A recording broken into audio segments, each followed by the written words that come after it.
Halo guys, ketemu lagi bareng gue Adele di channel Real Horror Story. Dimana di channel ini akan menceritakan tentang kisah-kisah mistis berdasarkan pengalaman nyata atau real story.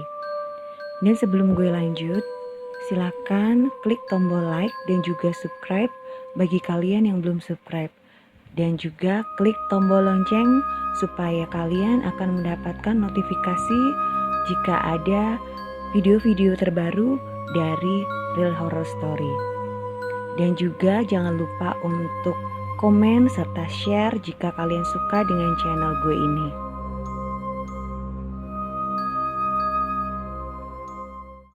Halo guys, cerita kali ini berhubungan tentang rumah sakit.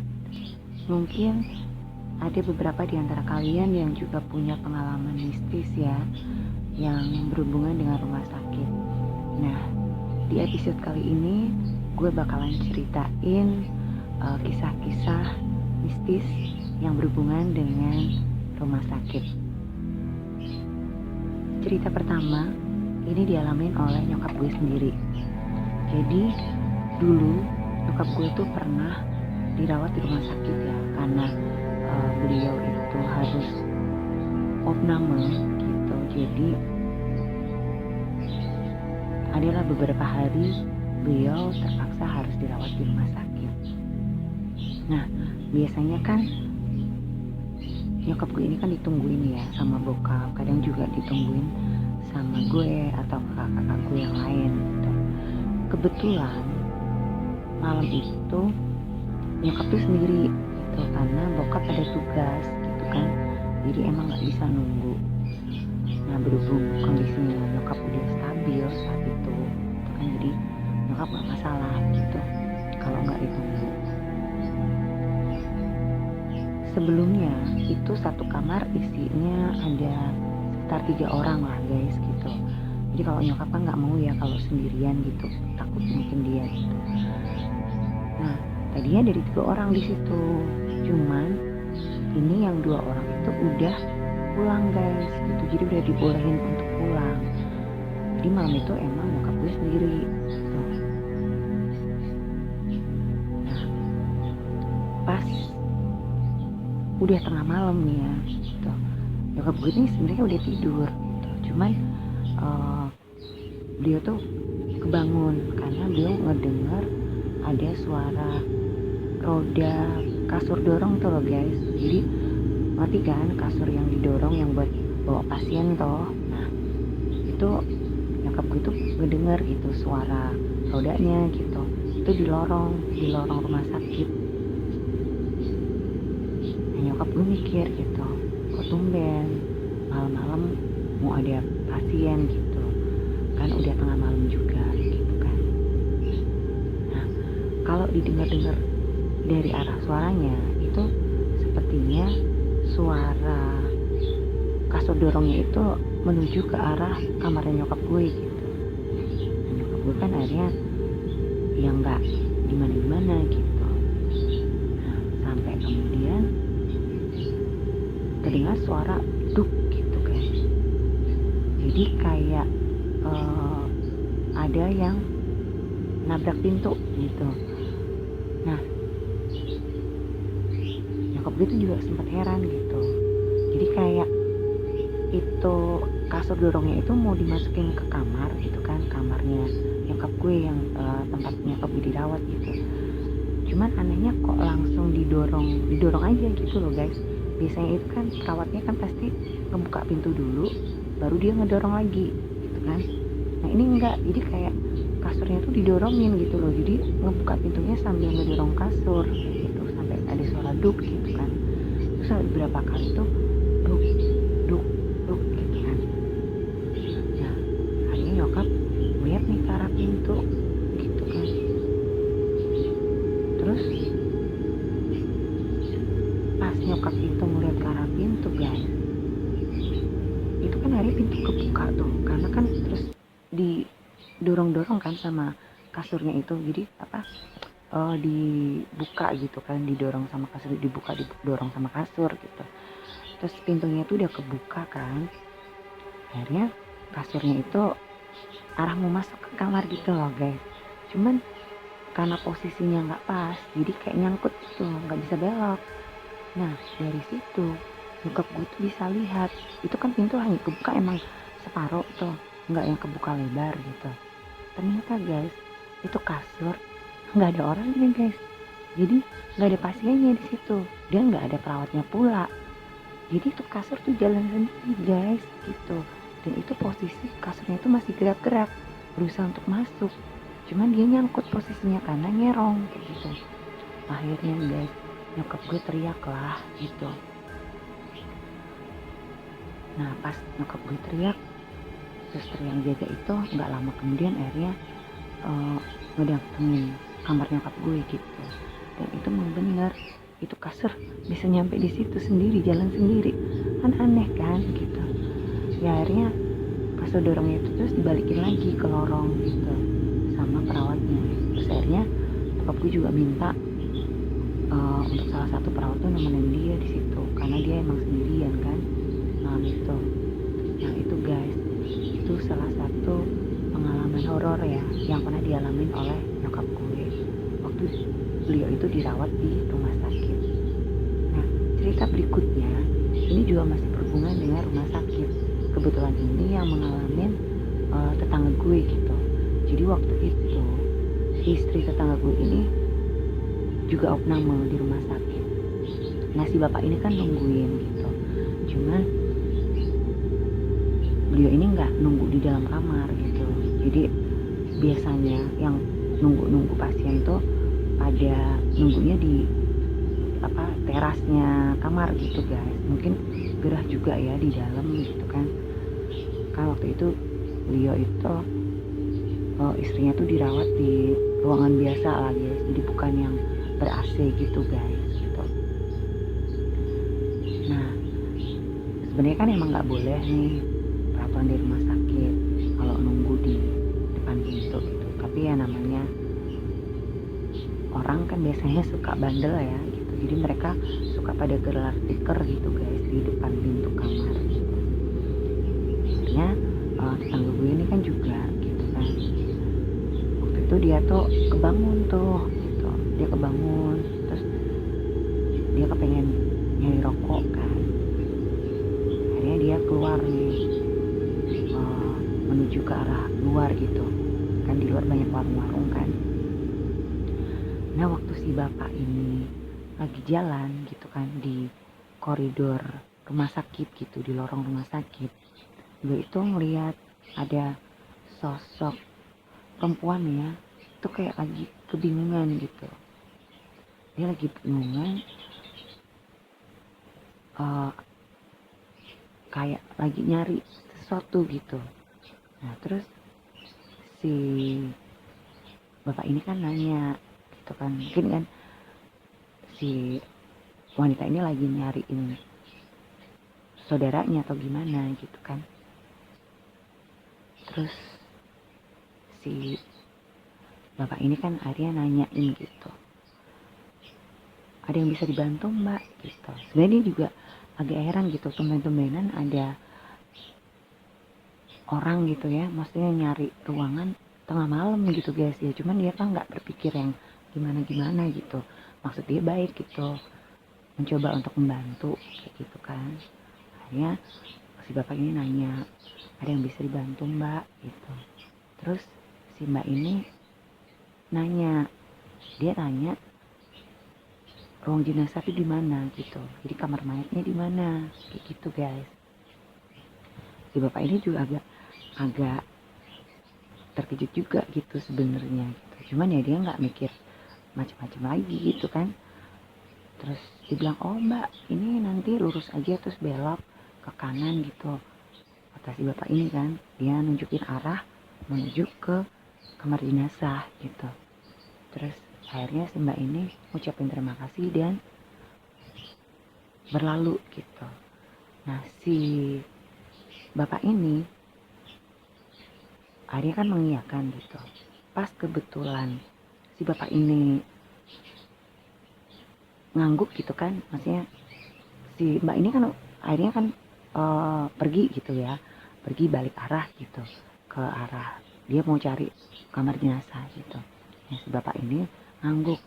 Nah, tiba-tiba ada suara orang nangis gitu guys, gitu dari arah belakang dia gitu. Itu kan emang ada kamar-kamar pasien juga gitu kan. Nah, si bapak ini kan kaget gitu ya, terus dia kan refleks noleh gitu, noleh ke kamar yang ada di belakang dia gitu. Ternyata pasien di kamar itu meninggal guys. Nah, ada yang keluarga dari pasien itu menangis gitu. Jadi akhirnya suasana kan agak jadi ribut gitu ya, karena keluarga pasien ini nangis gitu. Terus ada salah satu dari keluarganya dia juga keluar untuk nyariin suster gitu. Nah, si bapak ini kan terus noleh lagi ke depan gitu. Itu mbak yang tadi itu udah nggak ada guys gitu, jadi udah nggak kelihatan. Padahal itu kan lorongnya itu kan sebenarnya masih jauh nih, jadi masih agak jauh lah lurus ke depan gitu, nanti baru belok ke kanan gitu kan guys. Itu si mbak tuh udah nggak ada gitu, udah hilang. Si bapak itu juga sempat mikir ya, cepet banget juga jalannya gitu kan ya. Terus si tetangga gue ini kan mungkin mikir, mungkin dia emang buru-buru gitu, mau nyariin kerabatnya yang meninggal gitu. Jadi udah akhirnya si bapak ini nggak berpikiran yang berlebihan lagi gitu. Nah, akhirnya perawat kan datang nih, perawat datang dengan keluarganya si keluarga pasien yang meninggal ini gitu. Nah, kemudian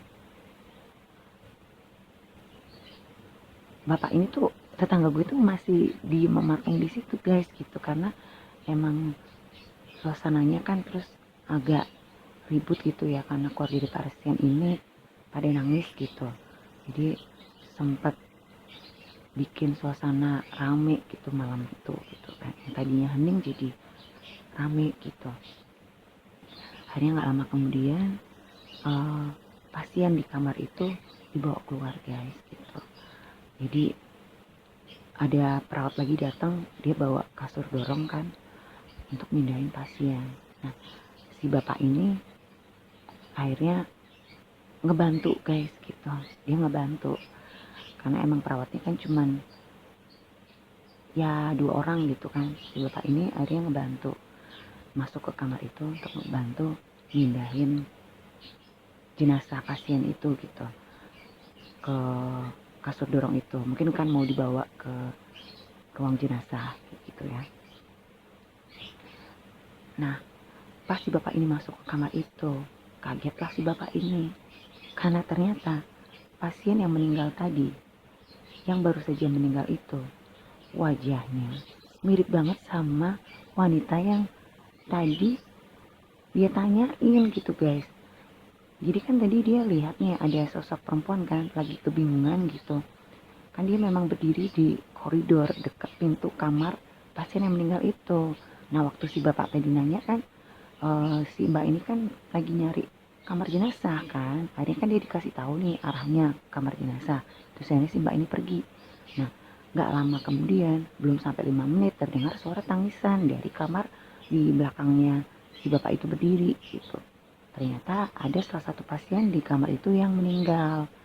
Nah, akhirnya si bapak ini kan bantuin gitu kan, bantuin ya keluarga itu gitu.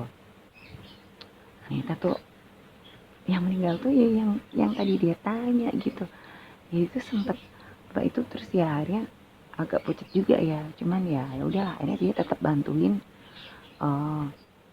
ngangkatin jenazahnya gitu ya ke kasur dorong gitu. Dan akhirnya mereka pergi ke ruang jenazah, si bapak ini keluar gitu kan. Terus dia juga akhirnya keluar gitu, keluar ke rumah sakit, dia cari rokok. Dan dia agak lama gitu akhirnya di luar dia sambil minum kopi yang ngerokok. Jadi ya terus dia sempet yang bengong gitu juga kan, nggak nyangka gitu loh kalau ternyata sosok wanita yang dia temuin gitu arwah dari pasien yang meninggal itu guys gitu. Nah itu tadi ya cerita tentang tetangga gue yang berhubungan dengan rumah sakit juga. Nah cerita berikutnya ini tentang gue sendiri guys. Jadi ada salah satu rumah sakit di kota gue gitu ya, yang konon katanya nih, kalau kalian ya belum pernah ke rumah sakit itu, ya mungkin kalian udah pernah ke rumah sakit, cuman mungkin kalian nggak tahu seluk-beluk rumah sakitnya itu gitu ya.